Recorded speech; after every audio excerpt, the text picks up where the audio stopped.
Hello বন্ধুরা, আজকে আমি মোরলা মাছ দিয়ে তরই আলু দিয়ে তরকারি করব। তাই আমার তরই তোলা হয়ে গেছে। এবার আমি যাই বন্ধুরা, আমি তরইগুলো নিয়ে তোলা হয়ে গেছে। এবার আমি বটিটা নিয়েছি, একে একে করে কেটে নেব। এইভাবে কাটবো। তোমরা কি বলো আমরা জানি না, আমরা তো তরই বলি, ঝিঙ্গে আলাদা আছে। তোমাদের ওখানে তরইকে কি বলে, কি নামে চেনে, সেটা আমাদের কমেন্ট বক্সে জানিয়ে দেবে। এইভাবে একে একে কেটে নেব। বন্ধুরা, আমার তরই কাটা হয়ে গেছে। এবার আমি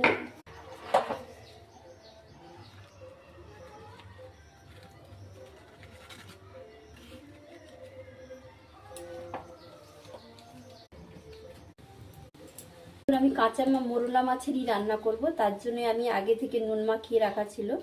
আমি সরষের তেল একটু দিয়ে দিলাম, হলুদ দিচ্ছি। এইটা মাখিয়ে রেখে দেব।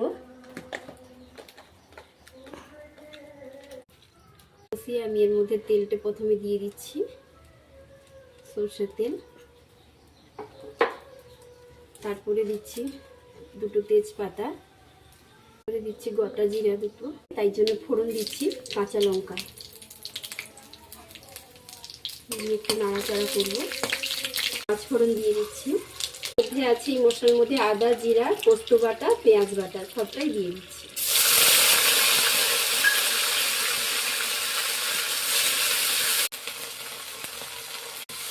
হয়ে গেছে, এবার আমি তরইগুলো দিয়ে দিচ্ছি।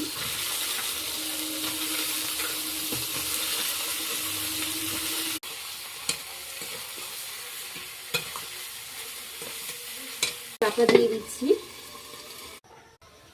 জল বেরিয়ে গেছে। এবার সেদ্ধ করে আলু রাখা ছিল, আলুগুলো দিয়ে দিচ্ছি। লঙ্কা গুঁড়ো দিয়ে দিচ্ছি, একটু কালার হবে মতো একটু নুন দিয়ে দিচ্ছি।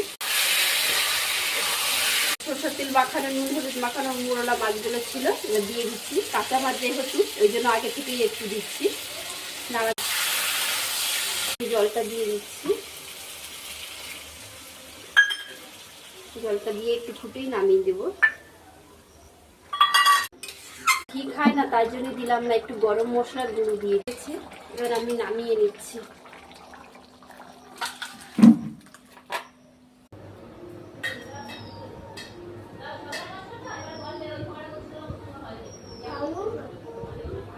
খেয়ে বল কিরকম হয়েছে। দারুণ হয়েছে। আর একটু খা।